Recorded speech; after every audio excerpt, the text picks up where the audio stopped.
గురువుగారు, చాలా రకాల తులసి మొక్కలు నర్సరీలో మనకు కనిపిస్తూ ఉంటాయి కదా. అయితే ఏ రకమైనటువంటి తులసి మొక్కను ఇంట్లో పెంచుకోవాలి?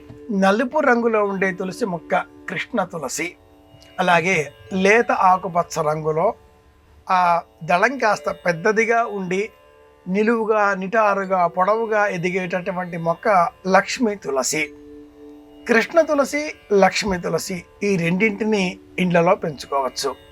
ఇవి కాక అడవి తులసి, రామ తులసి, శ్రీ తులసి ఇలా 5 విధాలుగా తులసి మొక్కలు మనకు లభిస్తూ ఉంటాయి. ఇందులో శ్రీ తులసి ఒక మహావృక్షం పరిణామంలో కూడా పెరుగుతుంది. అంత పరిమాణాల్లో కూడా మనం ఈ మొక్కను చూడవచ్చు. అడవి తులసి చిక్కగా దట్టమైనటువంటి పొదలలో అడవులలో తరచుగా కనిపించేది.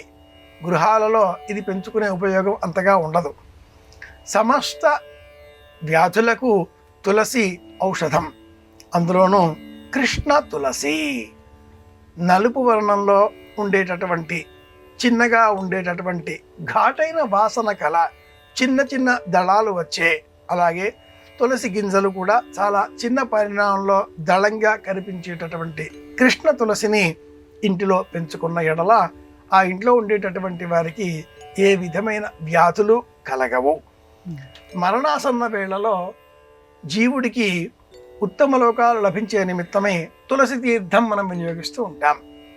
ఈ తులసి తీర్థం వినియోగించడంలో అంతరార్థం ఏమిటి అంటే, ఆ తులసి తీర్థం సమస్త వ్యాధులకు దివ్య ఔషధం.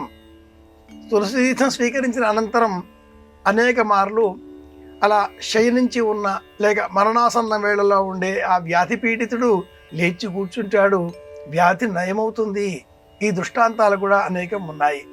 అలాగే ఇట్లాంటి అరుదైన సందర్భాలలో కూడా కృష్ణ తులసిని సామాన్యంగా వినియోగిస్తూ ఉంటారు.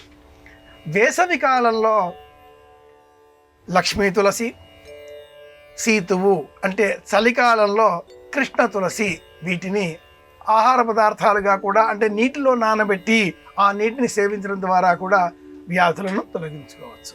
ఈ రెండింటిని ఇంట్లో పెంచుకుంటే ఏ దోషము లేదు.